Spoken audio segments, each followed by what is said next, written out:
എൻ്റെ ഉള്ളിലെ ആത്മാവ്, പരിശുദ്ധാത്മാവ് എന്ത് ചെയ്യുന്നു? ആഗമനകാലത്തിൻ്റെ 4-ാം നാൾ സവിശേഷമായി നമ്മെ ചിന്തിപ്പിക്കുന്നത് യെശയ്യായുടെ പുസ്തകത്തിലെ 11-ാം അധ്യായത്തിലെ 2-ാമത്തെ വാക്യത്തിലാണ്. കർത്താവിൻ്റെ ആത്മാവ് എൻ്റെ മേൽ ആവസിക്കും, ജ്ഞാനത്തിൻ്റെയും വിവേകത്തിൻ്റെയും ആത്മാവ്, ഉപദേശത്തിൻ്റെയും ശക്തിയുടെയും ആത്മാവ്, അറിവിൻ്റെയും ദൈവഭക്തിയുടെയും ആത്മാവ്.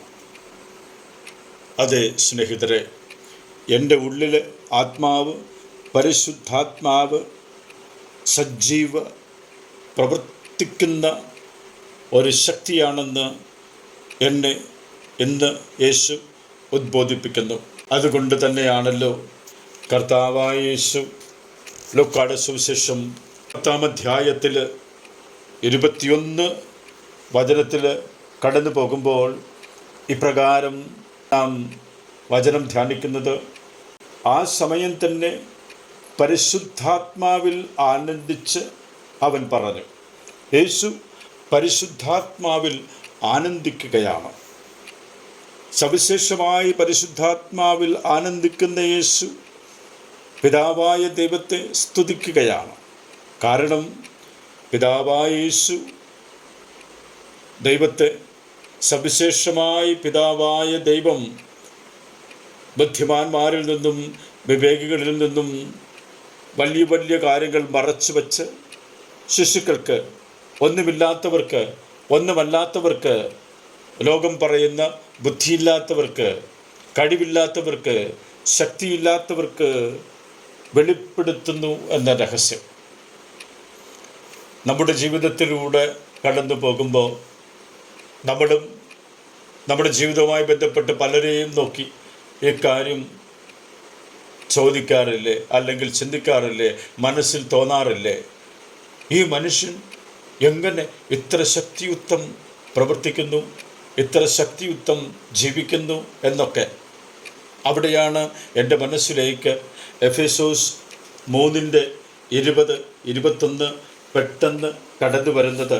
എഫേസോസ് 3:20-21 നാം ഇപ്രകാരമാണ് വചനം ധ്യാനിക്കുന്നത്: നമ്മിൽ പ്രവർത്തിക്കുന്ന ശക്തിയാൽ നാം ചോദിക്കുന്നതിനും ആഗ്രഹിക്കുന്നതിനും വളരെ കൂടുതൽ ചെയ്തു തരാൻ കഴിയുന്ന അവിടത്തേക്ക് സഭയിലും യേശുക്രിസ്തുവിലും തലമുറകളോടും മഹത്വമുണ്ടാകട്ടെ.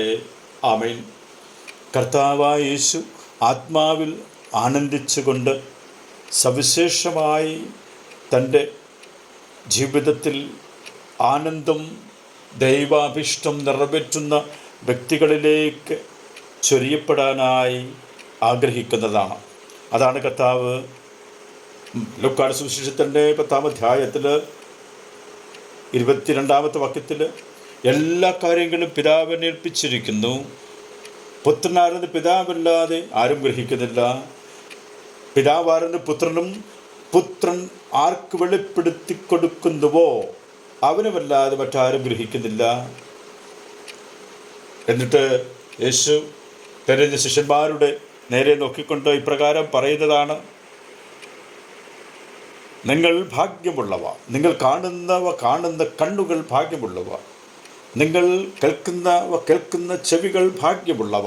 കാരണം നിങ്ങൾ കാണുന്നവ കാണാൻ പല പ്രവാചകന്മാരും രാജാക്കന്മാരും ആഗ്രഹിച്ചു, എന്നാൽ കണ്ടില്ല. കേൾക്കുന്നവ കേൾക്കാൻ ആഗ്രഹിച്ചു, എങ്കിലും കേട്ടില്ല.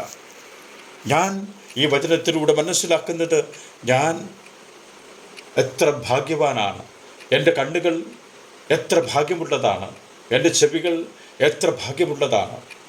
ഈ ദിവസം സവിശേഷമായി ഭാഗ്യപ്പെട്ടവനായി എന്നെ സവിശേഷമായി മജ്ജയും മാംസവുമായി ശിരസ് മുതൽ പാദം വരെ തൻ്റെ ഛായയായി, തൻ്റെ സാദൃശ്യമായി സൃഷ്ടിച്ചുകൊണ്ട് ഈ ലോകത്ത് ദൗത്യ നിർവഹണത്തിനായി ഏൽപ്പിച്ചിരിക്കുന്ന ദൈവം ഒരിക്കലും എൻ്റെ ജീവിതത്തെ ഭാഗ്യമില്ലാത്തതാക്കി മാറ്റില്ല.